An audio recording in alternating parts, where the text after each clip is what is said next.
Diyos na buhay at makapangyarihan sa lahat, kami po ay nagpupuri at napapasalamat sa inyong dakilang pangalan at ihanda niyo po ang aming mga puso't isipan sa aming pagsamba at pagpupuri at nawangin yung banal na Espiritu ang mangun at mangusap sa amin sa pangalan ni Jesus. Amen.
Tawag sa pagdiriwang. Ang Diyos ng kasaysayan ay tumawag at humirang ng mga propeta upang iligtas ang kanyang bayan sa pagkaalipin sa kasalanan at pagsuway. Kami upang pasalamatan ng Diyos na tumawag sa mga propeta ng pagdagdag ng Moses, Elias, Eliseo, Isaias, at iba. Ang iyo'y magpatawag sa amin, isang iglesia upang pagmamagitan ng mga pagbabagong sa mga bagong panahon. Ang Diyos ng bukas ay patuloy na gumagawa at kumikilos upang itatag ang kanyang paghahari sa ating kalagitnaan. Bilang isang iglesia na nakahandang sumunod sa kanyang nais.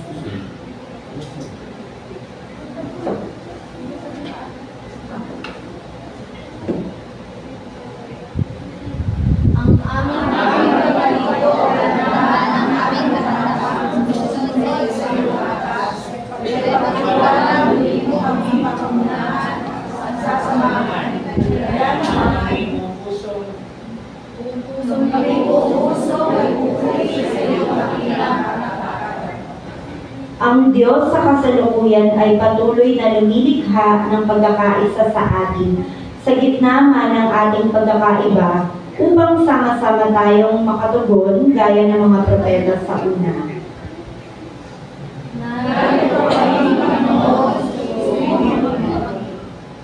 Halina, sama-sama nating papurihan at dakilain ang Diyos ng nakalipas, sa kasalukuyan at ng bukas habang ating inaalala ng may pasasalamat ang kanyang pangunguna sa ating iglesia mula nang ito ay matatag. Sa Diyos ang papuri at pasasalamat.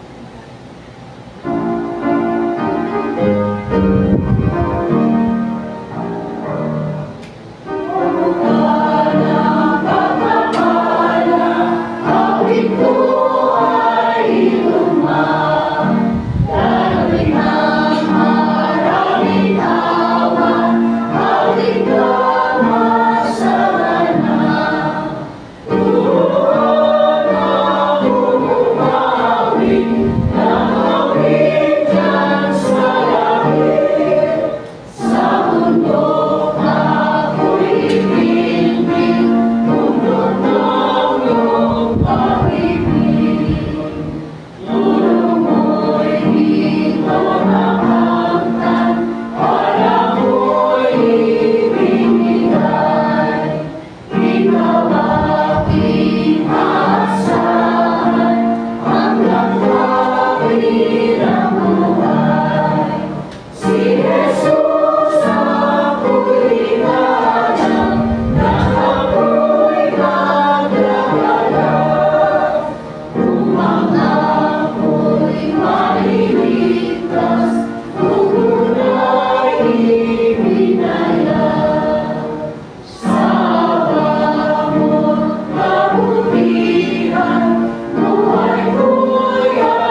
pagsisisi. Ganito ang tipang ginawa ni Yahweh sa Israel sa pamamagitan ni Propetang Jeremias. Sinabi ni Yahweh, tumawag ka sa akin at ako'y sasagot sa iyo at magsasabi sa iyo ng dakila at makapangyarihang bagay na hindi mo nalalaman. Narito, dadalhan ko ng kalusugan at kagalingan at pagagalingin ko sila at magpapahayag ako sa kanila ng kasaganaan at kapayapaan. Lumapit tayo ngayon ng may kapakumbabaan sa harap ng Diyos na tumawag sa ating mga anak at ang pakikipagtipan sa atin bilang isang iglesia ay nagpapatuloy. Subalit may mga sandali sa ating buhay na nabibigo tayo sa buhay at tuparin ang tipang ito, kaya naman ikumpisal natin ngayon sa Diyos ang ating mga kasalanan at muling magpakupkop sa Kanya.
Ito ang mabuting balita, mga kapatid.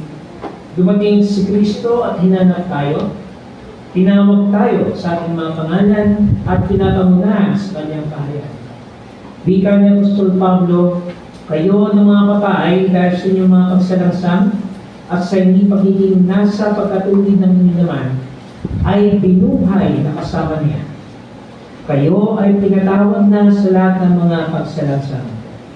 Binura na niya ang nasulat ng mga batas na laban sa atin. Inalis nito sa kalagitnaan natin at ipinako ito sa krus. Hinubara na niya ng kapangyarihan ang mga pabunuan at mga kapamahalan. Ininatan niya sila sa madla at inihayag niya ang kanyang pagtatagumpay sa pamamagitan ng krus. Salamat sa Panginoon, tayo'y naging mga bagong tao, ginawang buo, naligaw, ngunit natakbuhan. Nasa atin ang tagumpay sa kasalanan, o kaya magbatian tayo ngayon ng kapayapaan. Tayo pong lahat ay tumayo at umawit po tayo at magkamayan. Ulitin po natin ang This is the Day.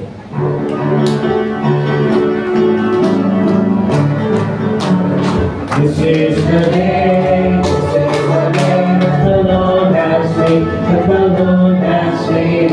We will rejoice and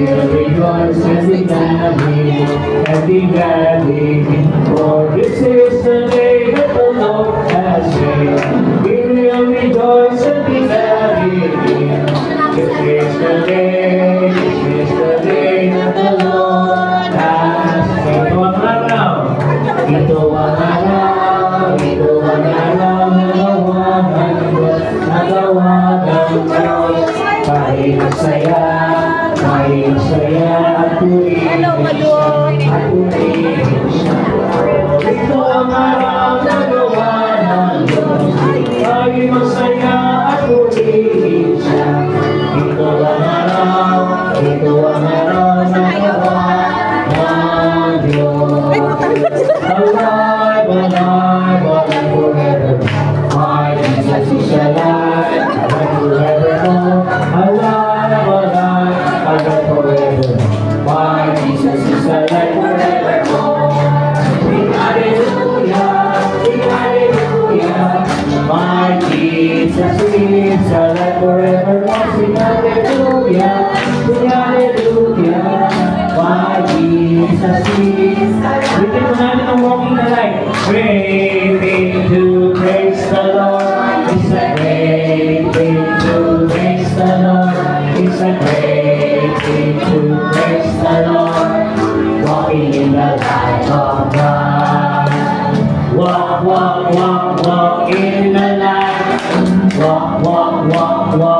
in the light.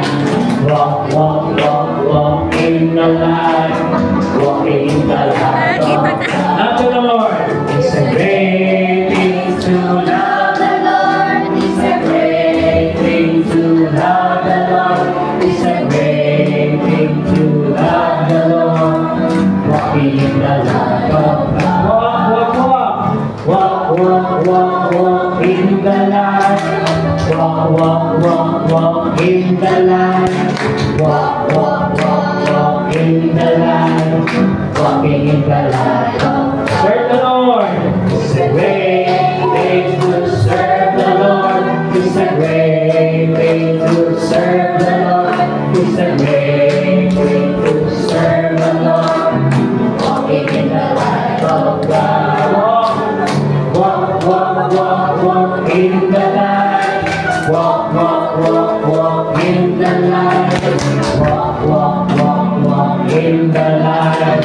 Walking in the light of God. Palakpakan mo natin ang Panginoon.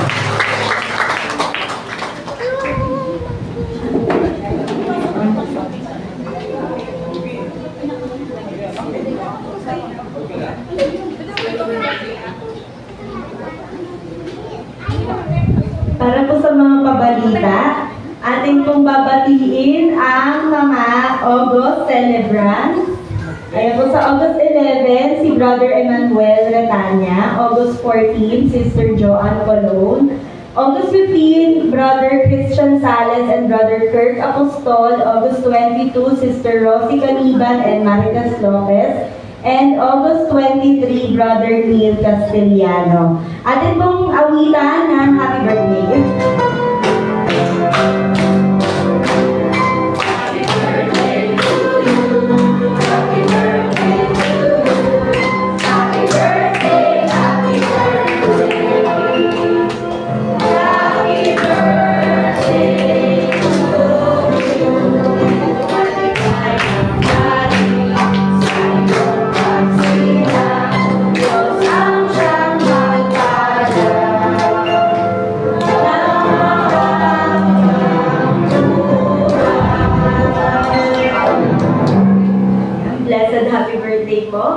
At para naman po sa ating mga church activities, so meron po tayong midweek prayer, reading, and Bible study every Wednesday.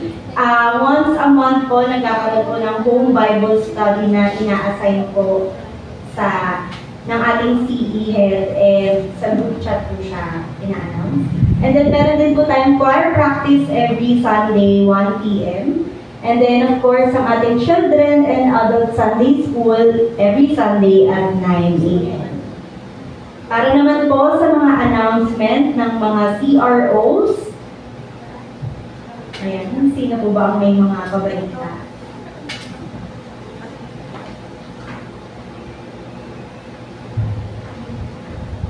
Hello po, good morning sa ating lahat. Pagpalang umaga. Para po sa UCA, may gawain po tayo sa August 9. UCC Sulukan po, sana makarating tayo. Ito po ay pinanggatan na Vision Month. Salamat po.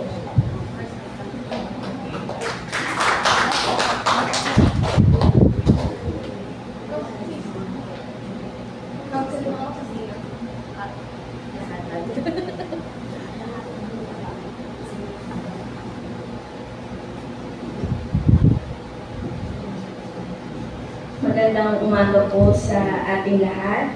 At kahapon po, ang inyong lingkod kasama ang ating CE Chairperson na si Elder Riz Ignacio, ang head ng Board of Elders, si Elder Loli, at ang representative ng CWA at na si Sister Venus, ay umating po kami kahapon ng Mission Summit, kung saan nagkaroon po tayo ng talakayan na tungkol sa mga gawain na napapaloob sa pagmisyon. At isa po sa karangalan dahil ang inyong lingkod at si Elder Grace ay na-voluntold this year kahapon sa focus group discussion upang i-lathala o i-report ang mga outreach at in-reach na mga gawain ng mga lokal na iglesias within the South Manila Conference. So, at dito naisabi din natin o na-share natin sa kanila na patuloy pa rin po ang ating Pasay City Youth Home every last Sunday of the month. So kung sino po yung mga may nais na sumama o makibahagi sa ating ministeryo na ito, ay amin po kayong inaanyayahan. Patuloy din po ang kanilang sabi sa ating o pagbaba ng imbitasyon sa nalalapit po na August 23, ang ating Teacher Empowerment 2. Ito po ay gaganapin sa Anabu. At ang ating pong LLDP or Lay Leadership ay gaganapin na po, magsisimula na po sa August 29. Ito po ay face-to-face, pero to be announced na lang daw po kung saan gaganapin. At ang LLDP Level 1 din daw po ay face-to-face at yung mga further announcement related to this ay i-announce lang po or ibababa sa local church. At patuloy na rin po, ang konsilyo po ay nakapag-submit na ng request for documents sa national regarding the BIR certification and as well as the accreditation for NGO for our local church. Ito po ay ating kinakailangan sa pagpapaayos ng ating pag-transfer ng line title. So, reminder lang din po na patuloy pa rin po tayong kumakatok sa puso ng bawat isa dahil we need to raise 64,000 for this transfer.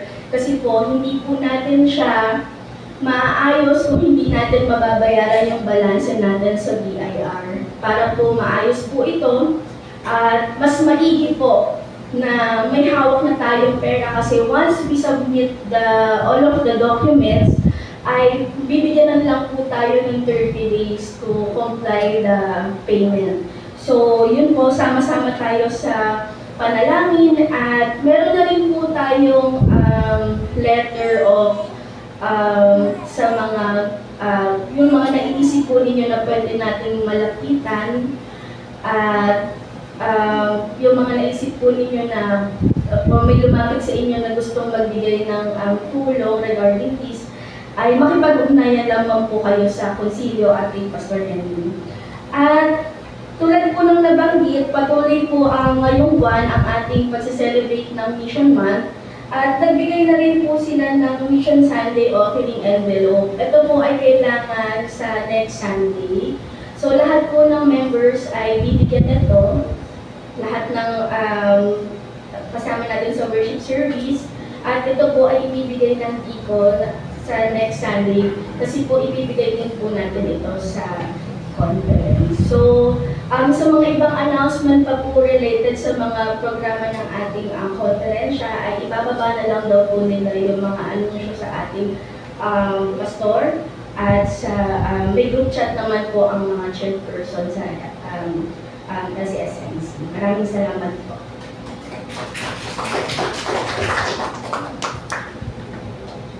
Mapagpalang umaga po mga kapatid. Good morning! Morning! Tayo po yung papasalamat sa Panginoon dahil tayo po sumapit na sa panibagong yugto at panahon upang siya ay paglingkuran.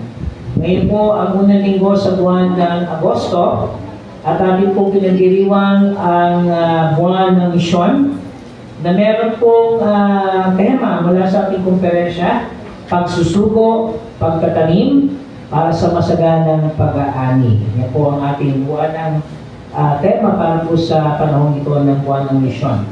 At yan din po ay ating pinagdiriwang naman ang sakramento ng banal na komunyon. Napapasalamat din po tayo sa nakaraang buwan ng mga gawain na pinagkatiwala sa atin ng Panginoon. Bagaman marami yung mga pangyayari, ang naganap, both dito po sa ating church, sa ating community, at pag sa ating bansa, po ay sinamahan tayo ng ating Panginoon. At ngayon po muli, sa buwang ito, ay iniinig natin ang kanyang pangunguna at presensya. Katulad po na nabanggit ng ating council chair, Kapatid Thea, ay isama natin sa panalangin ang mga nakatakdang gawain para po sa buwang ito. At ang isa po sa highlight ng ating pong pagdiriwang ng Mission Month ay ang Mission Sunday na gaganapin po natin sa huling linggo ng Agosto. So, hindi lang po ginagawa ito ng ating mga iglesia lokal, kundi sa buong iglesia po ng United Church of Christ in the Philippines, ito ay ating bibigyang pansin. At bahagi po naman ng programa ng ating samahan ng mga manggagawa at tinatawag po natin exchange party. No? So sa darating po na, medyo malayo pa naman, sa last Sunday po ng August, ang ating pong magiging tagapagsalita o parang tagapagsalita ay si Bishop Jerome Baris. Ano? Mula po sa UCCP Cosmopolitan. At ang inyong lingkod naman po ay magsasalita doon sa UCCP Evangel sa Las Piñas. No? So isama niyo po kami sa inyong mga panalangin. At nagagalak po tayo mga kapiling sa umagang ito ang ating mga kapatid mula po sa UCCP Mangarin. Ano po? Mangarin. Sa San Jose Occidental Mindoro pa. Ano? So, kilalanin po natin ang Cruz family na binubuo po ng kanilang buting ama, si kapatid na Nathaniel Cruz. Pwede ba tumiyo ako yun ha? Ganyan po ang kanyang bahay sa Amelia. Ayan. So, ang nandito po yung kanyang mga anak, si Emilia po ba ito? Emilia. At ano yan? Honey? At Honey, okay. Once again, okay. Welcome po sa ating, sa inyong second home sa Pasay. At nawa po ay maging mabungad, maging makabulan ang inyong pagdalo sa umaga nito. Pakilala mo ng kapatid yung iyong kasama. Ano pa nga? Si... kapatid mo mismo. Okay. Si, ano po po alam mo? Rehino. From Palawang ka rin. Ay, yes. So, welcome back sa ating. And syempre po sa ating mga church members na muli natin nakasama. Salamat po sa Panginoon. At nandito po ang bawat ito sa atin. Okay, so, ganun din po. Meron pa ba akong hindi na-recognize? Na-mention, wala naman siguro, no? So, ganun din po pala ay patuloy natin sa panalangin ang ating pong mga kapatiran na patuloy na papalakas po sa kanilang mga karamdaman. Kasama po dyan ang ating kapatid na Ditas, ano? Ang ating kapatid na Ana naman ay nakatakdang operahan this month. Kasama po natin sa ating mga panalangin. Ganun din po, isa sa ating mga kapatid mula sa ibang komperensya naman sa katarungan po ni kapatid na Romel Linato. Ano? Siya po ay na-confine dito sa UP PGH Hospital at for a while ay siya po ay sumailalim sa ICU care. Ano? Pero sa awa ng Diyos siya po ay nakabalik na po sa normal na estado. So sama natin siya sa ating mga panalangin. Ganun din po kasi nakuyang nag-e-exam ngayon ang ating kapatid na Dana sa UP Manila Campus. No? So sama natin sa ating mga panalangin. Maging ang ibang mga nag-a-aspire na makapasok po sa University of the Philippines. Yan ang mga frustration ko eh. Ano? Hindi kasi ako pumasa dati sa UPCAT. Ano? Ang hirap kaya, ang bilis-bilis na ano. So, sama natin sa panalangin ng lahat ng mga mag-aaral na yan at sana po ay lulokobin ng Diyos, sila po ay makapasok sa University of the Philippines. Okay po. Meron pa ba tayo ng mga pabalita pa? Ano? Kasi...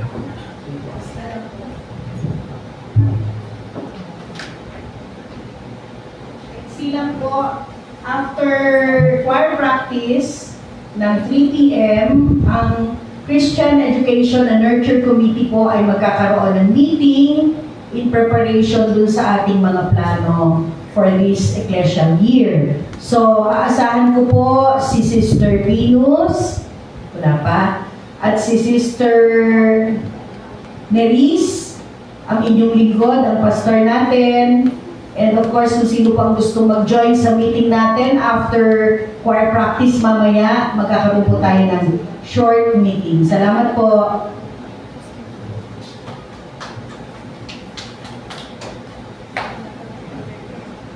Atin din pong panoorin ang short video clip doon po sa mission mo. Sa nagdaang buwan ng Hulyo, muli na sulok ang ating komunidad dahil matinding pagulan, tulog ng kabagat o karatet. Sa ganito, nagpakita tayo ng matatag na pagkakaisa. Sa pamumulan ng Community Ministry ng United Church Christ in the Philippines, Lowland, Cavite, South Manila, Province, nakakalat tayo ng kabuuang 83,400 piso. Bukod pa rito, mga mahalagang personal na tulong na nagmula sa ating iba't ibang na iglesia.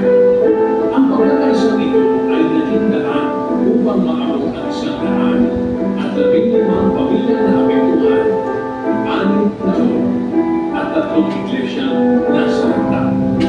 Nakapagbigay tayo ng suporta sa mga iglesyang nagsilbing pansamantalang tulong para sa mga kapatid.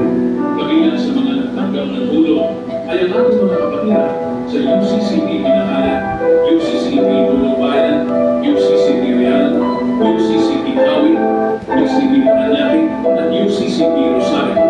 Sa bawat simbahan, organisasyon at individual na nagpalay na kanilang pinansyal at material na tulong, gayon din sa mga voluntar na daan na oras sa lakas.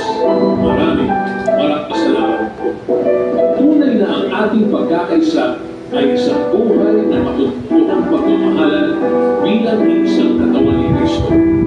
Naway pagkalain pa tayo ng Diyos sa ating mga susunod na gawain. Sa Kanya, lahat ng papuri at pasasalamat.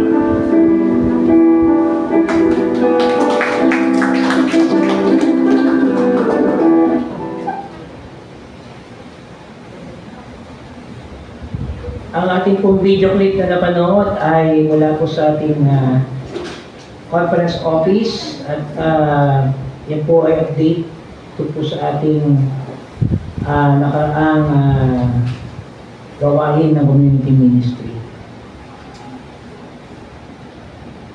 Kung wala na po tayong mga pabalita, sabay-sabay po nating awitin ang awit sa panalangin o Diyos sa langit.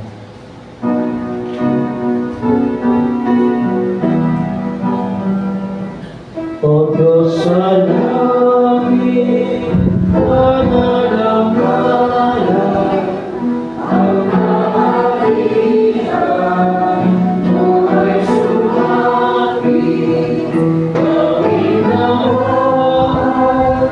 iyong kalooban sa lupahayan ng sa langit. Ipagkaloob ngayon sa amin ang araw-araw naming pagkain, aming pagsaya ay pagkawain at pagpapatawad sa kapwanin. Bago kami sa tukso'y luluhan, kundi iligtas sa kasamaan, ang kaharian, kapangyarihan, panwalhatian sa iyong ngalan.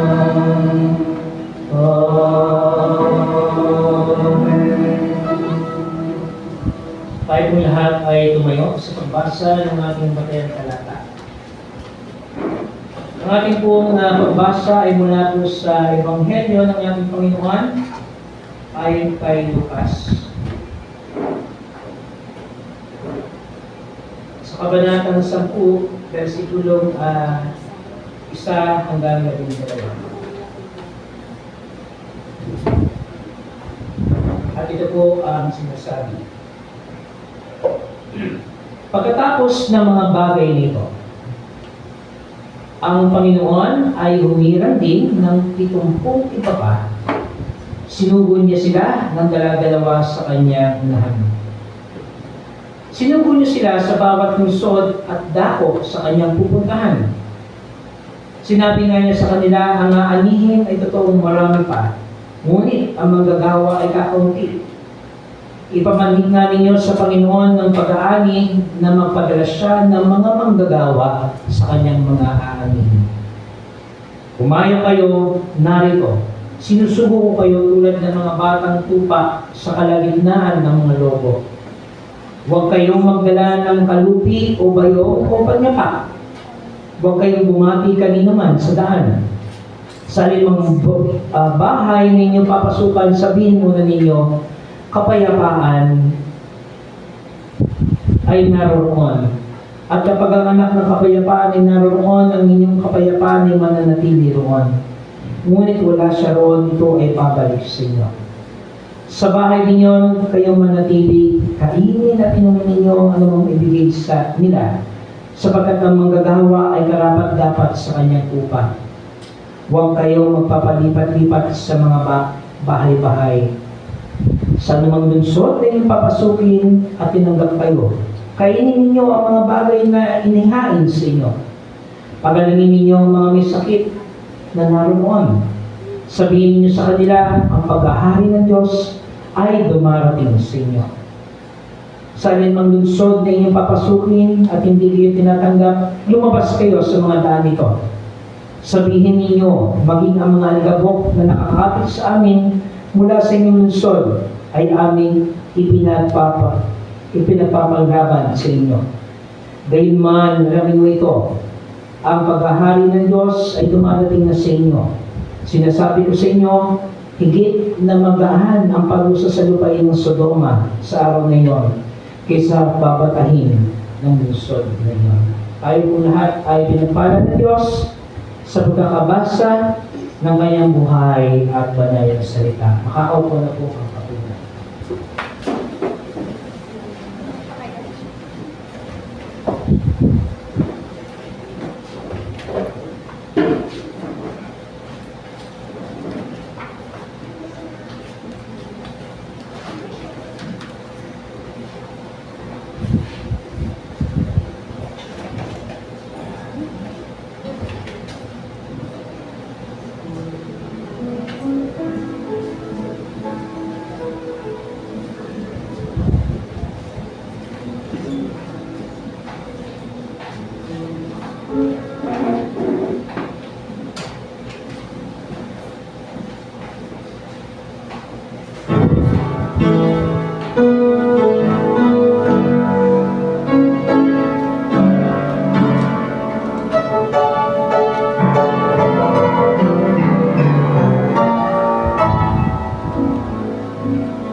Unshakable Kingdom of God. Palakpakan po natin ang Panginoon.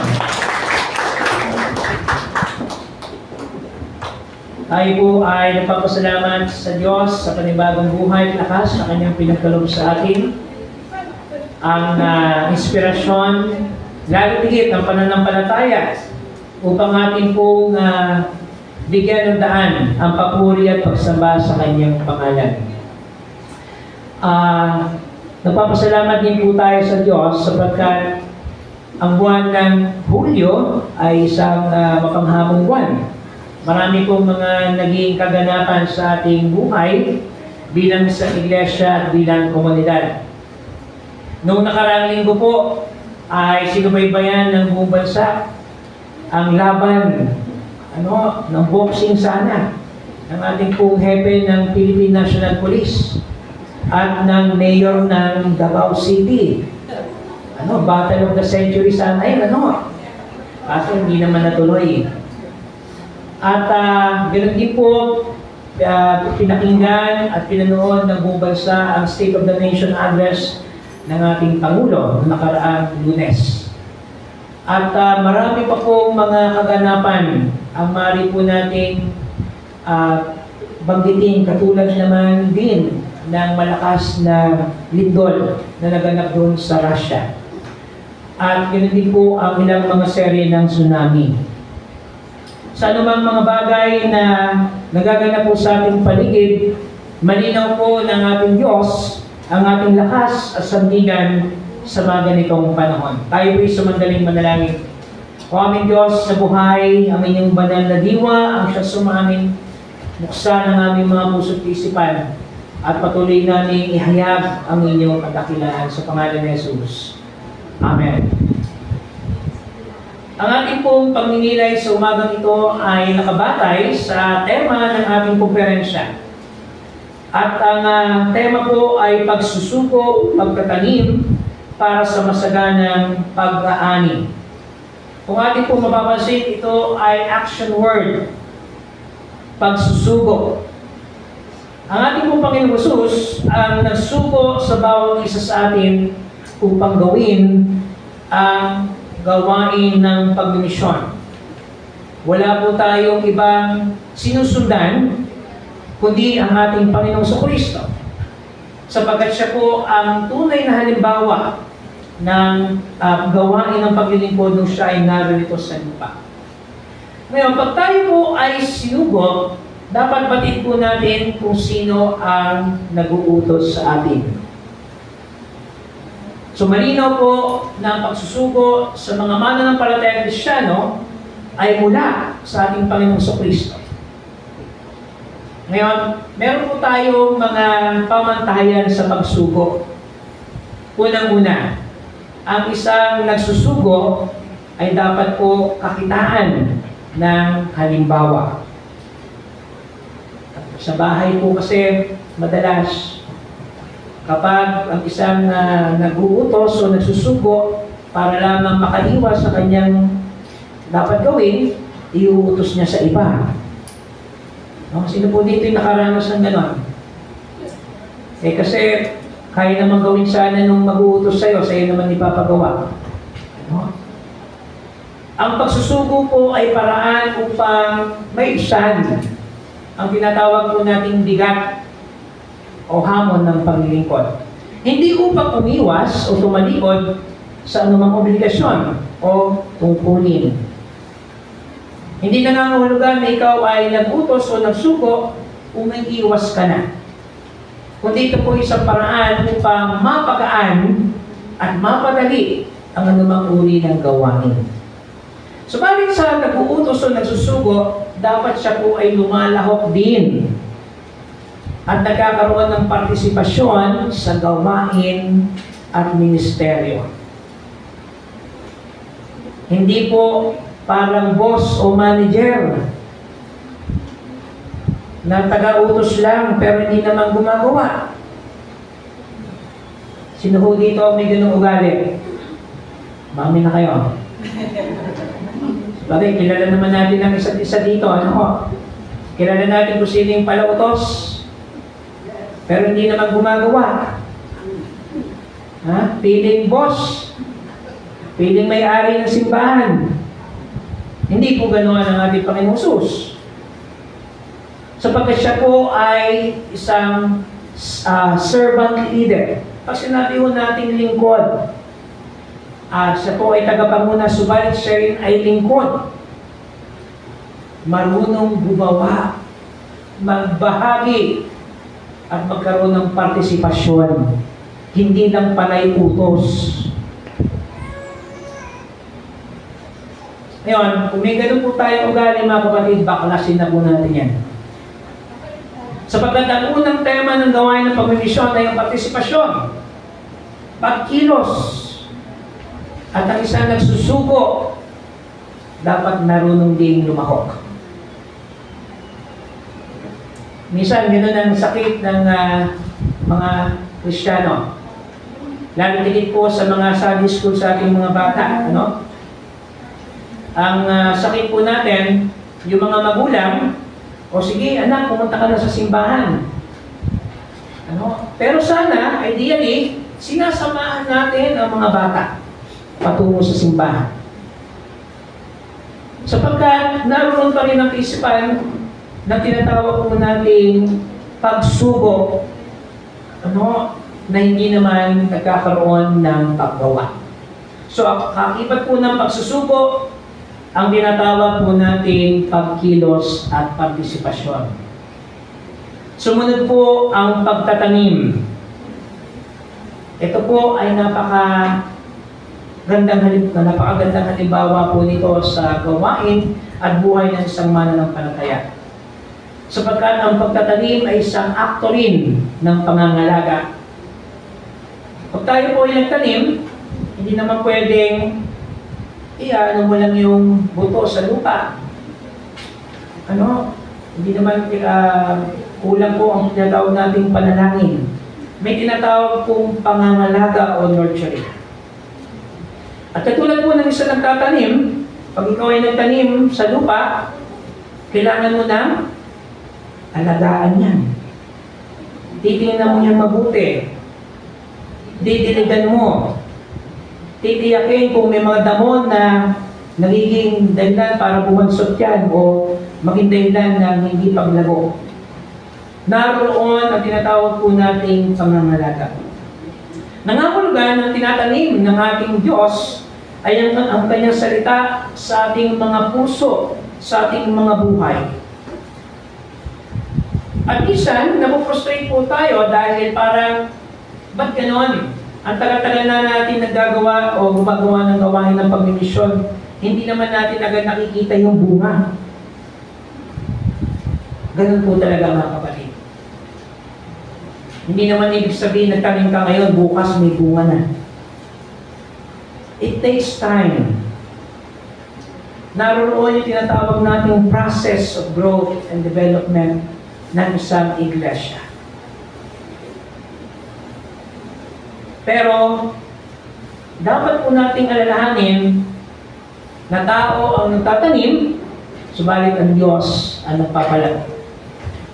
Kinakasamapan po tayo ng ating Panginoon, ang mga panggagawa, ang ating mga diakonesa, ang ating mga pastor, ang mga leader ng iglesia upang magtanim ng salita ng Diyos sa ating mga puso. Subalit, ang Diyos ang nagpapalago nito. Kung kaya dapat naroon din ng katsagaan sa tinatawag po nating disiplina ng pagtatanim ng salita ng Diyos. At sa pagtsatsaga, nakikita po natin at natutunghayan ng kalooban ng Panginoon. Hindi po natin minamadali ang mga bagay-bagay. Di ba sa corporate world, dapat meron kang target na timeline? Sa pamantayan ng mundong ito, at ng mga institusyon na kinakailangang kumita o magkaroon ng tubo, kinakailangan may projected ka na bunga o output. Dapat ganito, dapat ganyan. Pero hindi ho ganoon ang pamantayan at timeline ng ating Diyos. Sapagkat magiging ating Diyos ay naghihintay din at umaayon sa panahon na kanyang ginawa. So, ganun din ang ating proseso ng pagtatanim. Alam nyo, ang pagtatanim ay parang din ng bawat isa sa atin upang kilalanin na tayong lahat po pala ay kinakailangan din amnan ng salita ng Diyos. Gaano ho tayo kabukas upang taniman ng salita ng Panginoon? O meron tayong tendensiya na, ay, alam ko na yan. At tagal-tagal nang tinuturo niyan. Mga ganong Kristyano, no? Alam ko na yan. Ba't ako pupunta dyan? Pareho lang naman ang pinag-uusapan. Pero ang salita ng Diyos, kapag ito po ay tinanim, ay laging sariwa at bago. Hindi po tayo nagtataka mga kapatid, yung salita ng Diyos na ating pinag-aaralan mula noon hanggang ngayon, laging merong ugnayan at impact sa ating buhay. Sapagkat ito ay laging sariwa at bago. Araw-araw po nating nasusumpungan ang pagkilos ng Diyos sa ating kalagitnaan. Kung kaya meron ding mga bagong mensahe na pinapabot sa atin ang salita ng Diyos. Ngayon, masaya ho ba tayong magtanim? Kapag masaya ka nagtatanim, maganda rin ang magiging bunga niyan. Dapat laging happy to serve. Sabi ko sa, ano nga bang mall yun? Kasi nakakaalam na eh. Happy to, yun, save more. Nag-promote pa tayo, ano? Kapag meron kang ligaya sa pagtatanim, ganun din ang magiging bunga nun. Biblical po yan. Kapag ikaw rin ay nagtanim ng galit, ng bitterness, ay di ganun din ang magiging bunga niya. So, lahat ng pagtatanim ay nakaugat sa Ebanghelyo ng ating Panginoon. Wala nang iba pa. Sumunod po, para sa masaganang pag-aani. Ayan na. Harvest time na, mga kapatid. Sa ating po mga kapatid na mga magsasaka, ang panahon ng pag-aani ay paraan upang makita po ang bunga ng kanilang paggawa. Subalit sa mga mananampalatayang Kristiyano, hindi lang po natin iniaako ang lahat sa ating mga sariling kakayanan. Ang panahon po ng pag-aani ay tinuturing po natin na kahinugan o yung tamang panahon ng isang mananampalatayang Kristiyano na siya ay lumago at nagkaroon ng malalim na ugnayan sa ating Panginoong Kristo. Yun po yung ating harvest time. Kapag meron ka ng malalim na pagkakaunawa sa salita ng Diyos at meron ka na rin malalim na ugnayan sa Panginoon, yan ang harvest time. At para po sa atin, hindi ito personal lamang na credit, kundi ito po ay bunga ng pagmamahal sa atin ng Diyos. Kung paano rin niya tayong sinagha, tinanggap sa mga kamalian natin, at kung paano niya po tayong pinatawad. Yun ang harvest time. Dahil atin na pong inaani ang naging sakripisyo ng ating Panginoong Kristo sa krus ng Kalbaryo, ang kaligtasan, ang buhay na walang hanggan, at ang mabuting balita na kanyang ibinibigay para sa atin. So, ano ba ang sukatan ng iglesia sa pag-harvest o pagpupulumpon ng masaganang pag-aani? Yes, nagpapasalamat po tayo dahil meron tayong na-achieve. For 81 years ng buhay ng iglesia ito, marami po ang naging paraan ng pagpapala upang mataniman natin ang salita ng Diyos ang bawat isa. Subalit, meron pa po tayong dapat gawin. At upang makapagtanim po tayo at makapagpatuloy ng gawain ng pagmisyon, kinakailangan po natin ang mga manggagawa. At katulad po ng ating binasang talata kanina, marami pong aanihin, subalit kulang ang mga manggagawa. Generally, mga kapatid, sa ating buhay bilang isang iglesia, kulang po talaga tayo ngayon. Ewan ko lang po sa Mindoro kung kumusta ang inyong mga kapastoran doon at church workers. Meron din pong kakulangan. Ano? Sa ating pong komperensya, meron po tayong 2 iglesia lokal na walang pastor. Sa Makati po, pinagkaisahan at sa Paranahan sa bansa.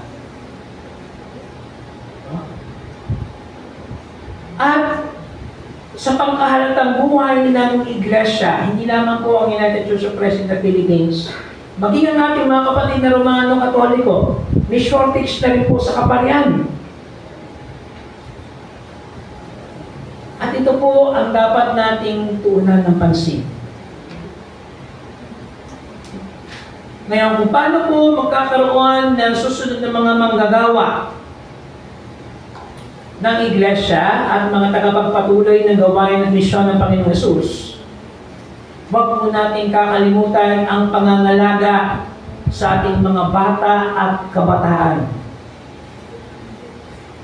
At para sa akin, ito po ang bahagi ng gawain ng pagmimisyon na dapat po nating ipanalangin, na dapat po nating bigyan ng pansin, at dapat po nating bigyan ng panahon. Mga kapatid, sa umagang ito, ang pasimula po ng gawain ng misyon ay nakasalalay sa atin. Tayo na kanyang pong tinawag at pinagkatiwalaan ang siyang tagapagpatupad ng gawain ng pagmisyon ng ating Panginoong Jesus. Sa pangalan ng Ama, ng Anak at ng Espiritu Santo. Amen.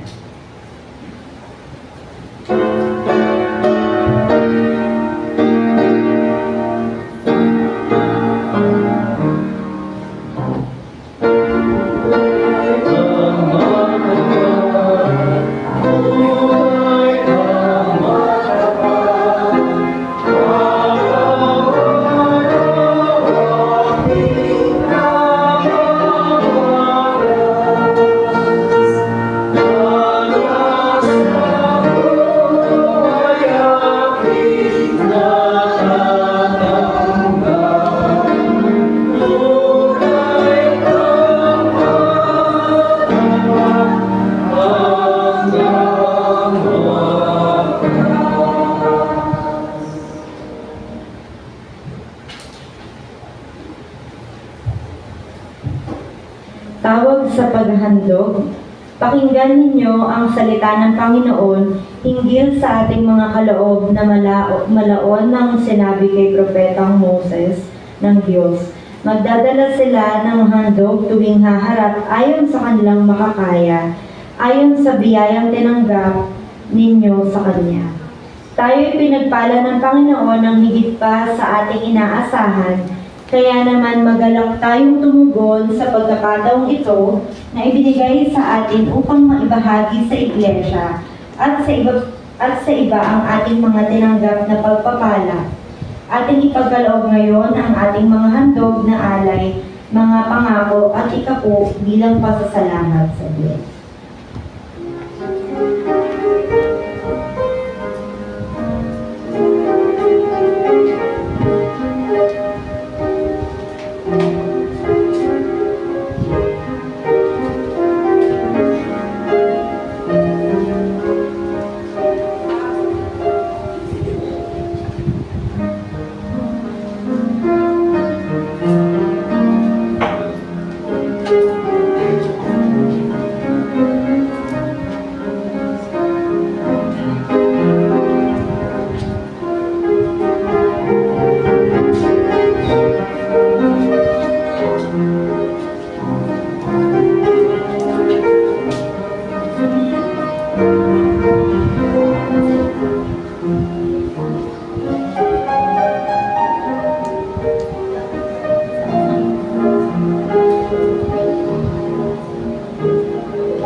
Tanggapin mo po, Panginoon, ang aming magalak na paghahandog.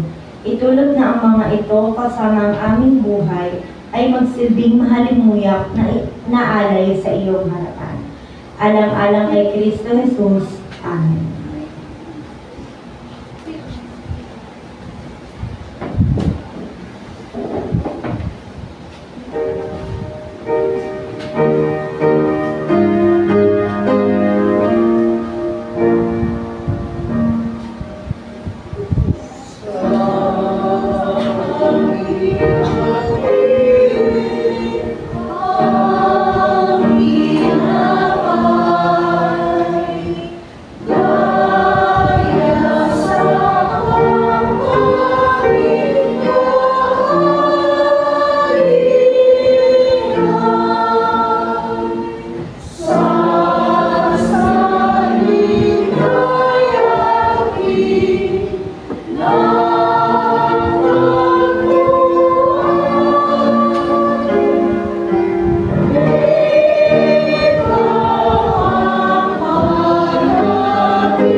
nangyari sa akin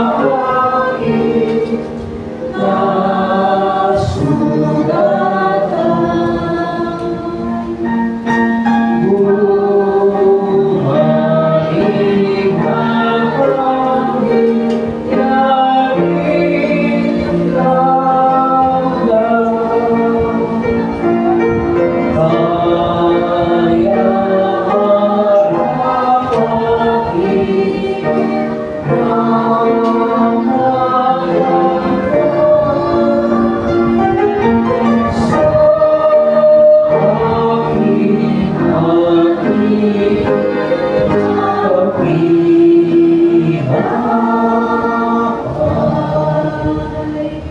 pinakamamahal na mga kapatid, sa kumanyon ng hapunan ng Panginoon, ay ating alalahanin na Kanyang inibig tayo at ibinigay ang Kanyang sarili dahil sa atin.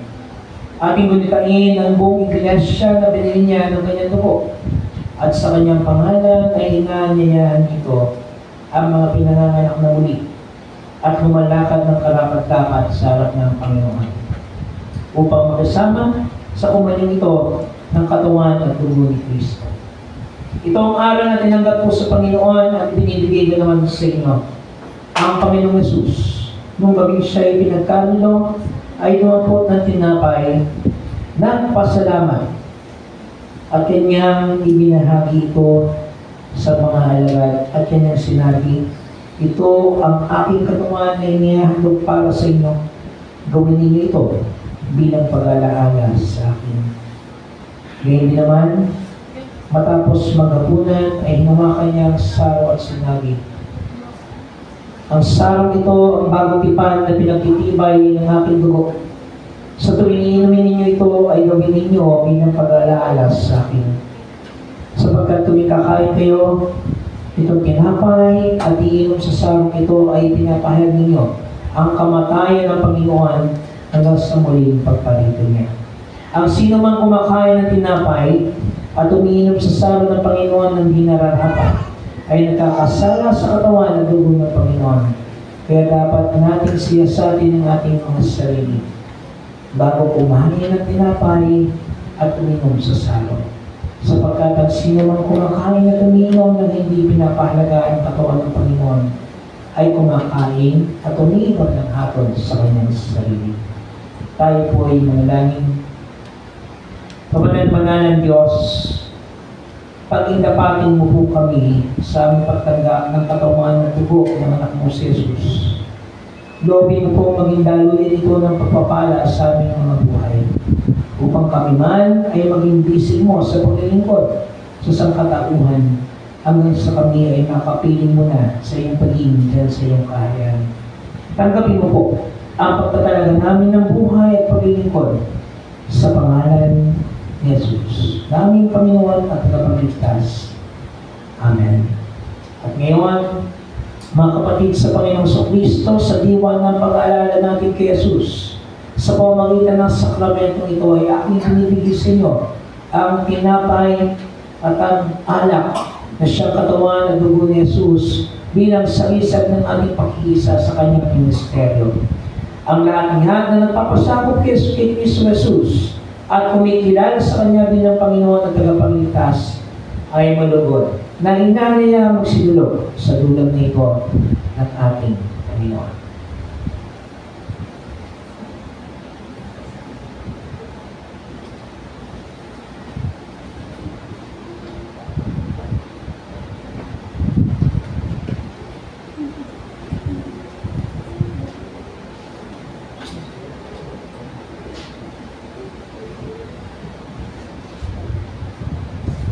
Libo natin awitin ang sa aking hatiin ng tinapay.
Salamat po, Panginoon, sa pag-alala namin sa inyong kabutihan sa pamamagitan ng inyong pagkabayubay sa krus ay iniligtas mo kami at pinatawad sa aming mga kasalanan.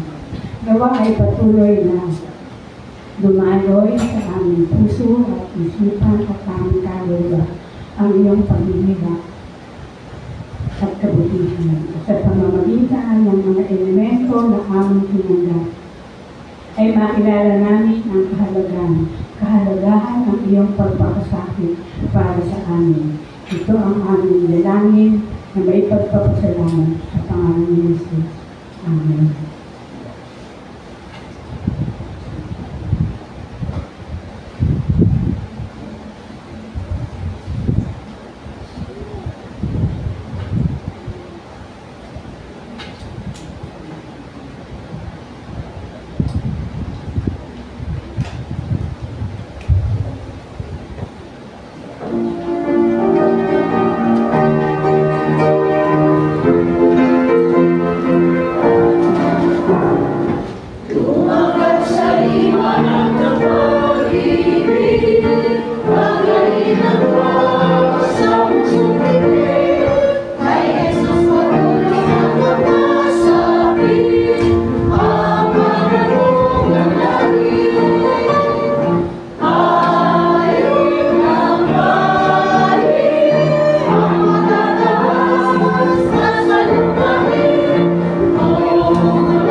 Maraming salamat o aming Diyos sa nagdaang buwan na kaming iningatan, binigyan ng bagong buhay, ng lakas at inspirasyon upang harapin naman ang buwan ito, ang buwan ng pangmisyon. Tunay nga, Panginoon, na sa buhay ng Iglesia, napakahalaga ng gawain ng pangmisyon sapagkat narito ang paraan upang makilala kami na inyong mga tagasunod at tagapagpatupad ng inyong banal na salita. Panginoon, sa mga oras nito ay aming inaalala at ipinapanalangin ang mga kapatid po namin na direkta na apektuhan ng malakas na lindol doon sa Russia at sa iba pang mga serye ng tsunami na nangyari sa iba pa naming mga karating bansa. Doon na din, Panginoon, sa mga kababayan din namin na hanggang sa ngayon ay patuloy na bumabangon sa mga pangyayari na naganap sa mga bagyo na dumating at habagat o aming Diyos. Sa iba pang mga human-made disasters at natural disasters, Panginoon. Lahat ng mga hamon ng buhay namin kinakaharap ay patuloy namin pinagkakatiwala sa inyo at hinihiling ang iyong pangunguna sa bawat isa sa amin. Panginoon, dalangin din namin ang aming kapatid na Noel sa kanyang mga balakid at plano. Kayo nga, Panginoon, ang manguna sa kanya. At ang inyong kalooban na magawa ang siyang masunod. At patuloy namin siyang ipinapadalangin, Panginoon, sa kanyang pag-araw-araw na kaligtasan. At sa lahat na huwag kalimutan na kayo ang Diyos sa kanyang pinaglilingkuran. Nagpapasalamat din po kami, Panginoon, sa kagalingan na inyong tinawag sa aming kapatid na Jacel. Sa nagdaang panahon, sa nagdaang araw, ay kanya rin po pinag-iwang ang kanyang kaarawan. Salamat sa panibagong buhay at lakas na inyong iginawad sa kanya, o aming Panginoon. Ganun din po sa iba pa namin mga kapatiran nakakaharap sa iba pang mga hamon ng pagkalusugan sa buwang ito. Patuloy po namin pinataas yung pangalan, Panginoon, ng aming kapatid na Hana at kanya pong tanggapin ang kagalingan at kalakasan na nagmumula lamang sa inyo. Dalangin din namin, Panginoon, sa mga oras nito ang aming kapatid na Dana. Ang inyong karunungan nawa ang siya sumakanya. At kung anong inyong kalooban, Panginoon, ay patuloy namin hinihiling na inyong igawad sa kanya. Panginoon, sa iba pa namin mga malasakit at kahilingan na hindi po namin nabanggit sa mga oras nito, ay patuloy po namin ipinagkakatiwala sa inyo ang aming Diyos. Alam namin na kayo ang siyang aming magiging lakas at sandigan sa pagsabit ng iba't ibang panahon ng aming buhay. Kung kaya po ang aming pagtitiwala, Panginoon, na patuloy niyo kami sasamahan at iingatan sa mga susunod pang panahon. Dalangin din namin, Panginoon, ang Cruz family at sa kanila rin po mga medical check-ups na kinakaharap sa aming kapatid na Nate Nathaniel at sa aming kapatid na Cecilia.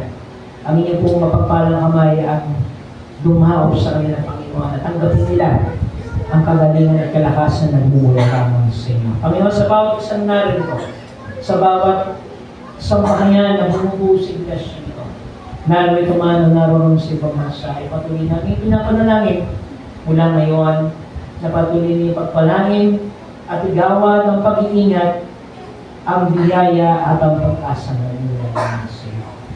Ito po ang aming pagsasama at panalangin ng may pasasalamat sa tanging pangalan ni Jesus, naming Panginoon at tagapagligtas.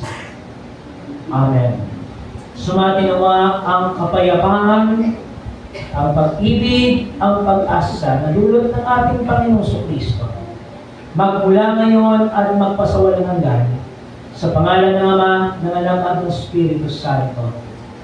Amen.